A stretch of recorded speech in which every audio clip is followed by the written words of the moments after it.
I was probably 7 or 8 years old, and my grandfather was a big fan of Segovia, and my mother played the guitar, and so did my uncle, and so they would play it around the house, and I just loved it.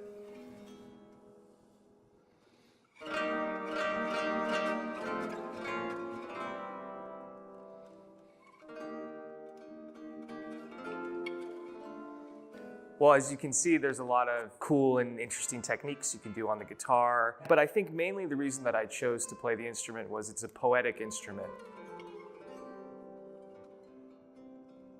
And I was coming from the piano. I was taking classical piano lessons from the age of 5 to age 11 from my godfather. And the piano is the ultimate instrument in classical music. And so when I compare it to the guitar, I find that the guitar can do a few things the piano can't. Vibrato, it has colors, you can change the phrase by playing it in different parts on the instrument, and all of that adds to a unique quality that the guitar can add to music, and in this case, classical music.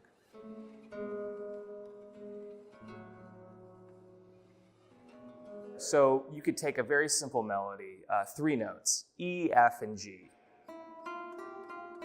Right? And so on the piano, you could only play that in one spot of the same octave. But on the guitar, you have multiple spots.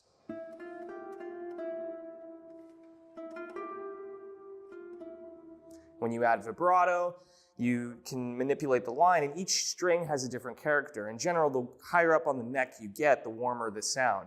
And then with the right hand, if you play over the sound hole, you have a normal sound. If you get a little more over it here, it's more dolce, and then closer to the bridge, Ponticello. And then when you add those things together,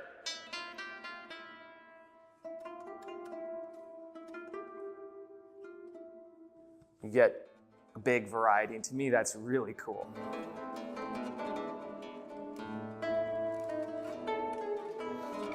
If I were to hear 2 performances, the first one being technically incredible, and maybe the second one is lacking some technical perfection, but there's colors and interesting phrases. You can tell the performer is really going for it. I would always choose the latter. I think it's a huge waste to sacrifice the poetic qualities of the guitar and the nuances and the color options of the guitar. If I want to hear perfect, I'll put on a record. I specifically remember this one time. It was my first semester at Pepperdine University, and it was my first week. And they make all the first-year students play at this performance event. So I was pretty nervous, and I wanted to go get some food before warming up to play. And so I go to the cafeteria, and of all the things they had available, I decided I wanted to make a waffle. And somehow in the process of doing that, whether from nerves, stage fright, or absent-mindedness thinking about my piece, I burned pretty badly the tips of my fingers on my left hand, my first and second finger. And needless to say, it really affected me that day. I played poorly, and that's how I started my quote-unquote professional classical guitar career. Don't make waffles on the days that you have to perform.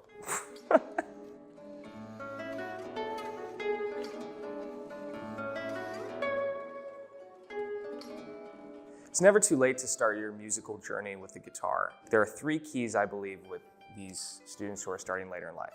You have to be consistent. You have to practice whatever you decide. Could be 5 minutes, could be 15 minutes. Has to be the same all the time, and you have to have goals. Doing this for 5 minutes and doing this for 10 minutes and a timer. And then you also have to have long-term goals that are what you are working towards. It's that simple.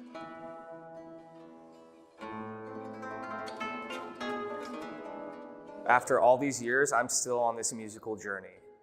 When you're ready to begin yours, I'll be here to help you every step of the way at eliteguitarist.com.